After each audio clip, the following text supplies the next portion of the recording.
മനുഷ്യ ശരീരത്തിൽ ഏറ്റവും പ്രധാനപ്പെട്ട ഒരു അവയവമാണ് കരൾ. മനുഷ്യ ശരീരത്തിലെ മറ്റ് ഏതൊരു അവയവത്തിനുമില്ലാത്ത ഒരു പ്രത്യേകത കരളിനുണ്ട്. അതാണ് പുനരുജ്ജീവന ശക്തിയുള്ള മനുഷ്യ ശരീരത്തിലെ ഏക അവയവമാണ് കരൾ. അതുകൊണ്ട് തന്നെയാണ് കരൾ നശിച്ചുപോയ ഒരു രോഗിക്ക് മറ്റൊരാളുടെ കരൾ പകുത്തു നൽകിക്കൊണ്ട് ജീവൻ രക്ഷിക്കാനാവുന്നത്. കാരണം കരൾ വീണ്ടും അവിടെ നിന്ന് വളർന്നു തുടങ്ങും. മനുഷ്യ ശരീരത്തിലെ ഏറ്റവും വലിയ ഗ്രന്ഥിയാണ് കരൾ. അതുപോലെ തന്നെ മനുഷ്യ ശരീരത്തിലെ ഏറ്റവും അധികം ഇരുമ്പ് സംഭരിക്കപ്പെടുന്ന അവയവവും കരളാണ്. അതുപോലെ തന്നെ നമ്മുടെ ശരീരത്തിൽ വൈറ്റമിൻ എ അമിതമായാൽ അതും അടിയുന്നത് കരളിൽ തന്നെയാണ്. മനുഷ്യ ശരീരത്തിൽ ഏറ്റവും അധികം താപം ഉൽപ്പാദിപ്പിക്കുന്ന അവയവവും കരളാണ്. കരളിന് 2 ലോബുകളുണ്ട്. വലത്തെ ലോബിൻ്റെ അടിവശത്തായി കാണപ്പെടുന്നത് പിത്താശയമാണ്. കരൾ ഉൽപ്പാദിപ്പിക്കുന്ന ദഹനരസം അറിയപ്പെടുന്നത് പിത്തരസം എന്നാണ്. പിത്തരസം സംഭരിക്കപ്പെടുന്ന സ്ഥലമാണ് പിത്താശയം അല്ലെങ്കിൽ ഗാൾ ബ്ലാഡർ.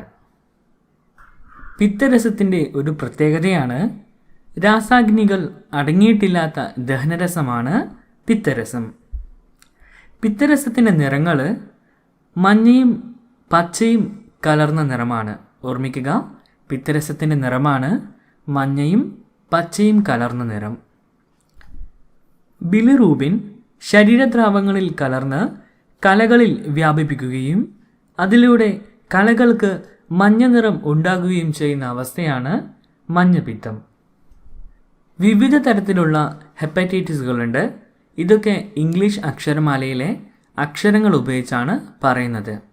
വിവിധ തരം ഹെപ്പറ്റൈറ്റിസുകളാണ് hepatitis A, B, C, D, E, G എന്നിവ. ഇതിൽ തന്നെ ഏറ്റവും മാരകമായ വൈറൽ ഹെപ്പറ്റൈറ്റിസ് ആണ് ഹെപ്പറ്റൈറ്റിസ് ബി. ഹെപ്പറ്റൈറ്റിസ് എയും ഹെപ്പറ്റൈറ്റിസ് ഇയും പകരുന്നത് മലിനജലത്തിലൂടെയാണ്. അതുപോലെ തന്നെ സിറം ഹെപ്പറ്റൈറ്റിസ് എന്ന രോഗം പകരുന്നത് അണുവിമുക്തമാക്കാത്ത സൂചി, സിറിഞ്ച് എന്നിവ ഉപയോഗിക്കുന്നതിലൂടെയാണ്. കരളിൽ ഉൽപ്പാദിപ്പിക്കുന്ന വിഷവസ്തുവാണ് അമോണിയ. ഈ അമോണിയ കാർബൺ ഡൈ ഓക്സൈഡുമായി കൂടിച്ചേർന്നുണ്ടാകുന്ന വസ്തുവാണ് യൂറിയ. ശരീരത്തിൽ യൂറിയ നിർമ്മാണം നടത്തുന്ന അവയവം കരളാണ്.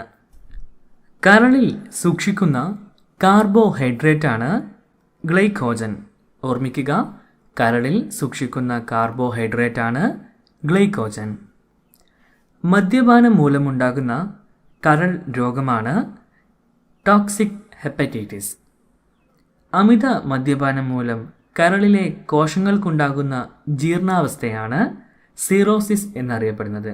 ഓർമ്മിക്കുക, സിറോസിസ് എന്നാൽ അമിത മദ്യപാനം മൂലം കരളിലെ കോശങ്ങൾക്കുണ്ടാകുന്ന ജീർണാവസ്ഥയാണ്. മദ്യപാനത്തോടുള്ള അമിതയായ ആസക്തിയാണ് ഡിപ്സോമാനിയ. ഡിപ്സോമാനിയ എന്നാൽ മദ്യപാനത്തോടുള്ള അമിതമായ ആസക്തിയാണ് ഡിപ്സോമാനിയ. ഇനി നമുക്ക് കരളിൽ നിർമ്മിക്കപ്പെടുന്ന പ്രോട്ടീനുകൾ ഏതൊക്കെയാണെന്ന് നോക്കാം. പ്രോത്രോംബിൻ, ഫൈബ്രിനോജൻ, ആൽബുമിൻ എന്നിവയാണ് കരളിൽ നിർമ്മിക്കപ്പെടുന്ന പ്രധാന പ്രോട്ടീനുകൾ.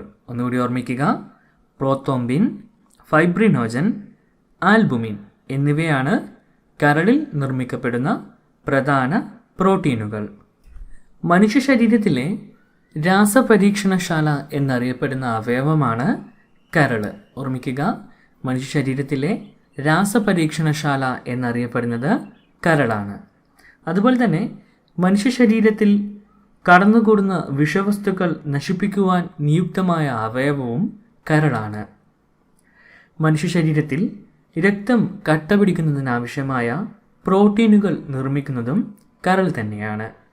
കൂടാതെ മനുഷ്യ ശരീരത്തിൽ ഏറ്റവും കൂടുതൽ കൊഴുപ്പ് സംഭരിക്കുന്ന അവയവവും കരൾ തന്നെയാണ്. കൂട്ടുകാരെ, ഇത്രയും കാര്യങ്ങളാണ് ഞാൻ ഈ വീഡിയോയിൽ ഉൾപ്പെടുത്തിയിരിക്കുന്നത്. ഈ വീഡിയോ നിങ്ങൾക്കെല്ലാവർക്കും ഇഷ്ടമായി എന്ന് വിശ്വസിക്കുന്നു. അതുപോലെ തന്നെ ഈ വീഡിയോയെക്കുറിച്ചുള്ള നിങ്ങളുടെ നിർദ്ദേശങ്ങളും അഭിപ്രായങ്ങളും താഴെ കമൻറ്റ് ബോക്സിൽ രേഖപ്പെടുത്തുക. ഏതെങ്കിലും ഒരു വിഷയത്തെക്കുറിച്ച് നിങ്ങൾക്ക് വീഡിയോ ആവശ്യമാണെങ്കിൽ ആ കാര്യം കൂടി കമൻറ്റ് ബോക്സിൽ രേഖപ്പെടുത്തുകയാണെങ്കിൽ ആ വീഡിയോ അടുത്ത് തന്നെ ചെയ്യുന്നതായിരിക്കും.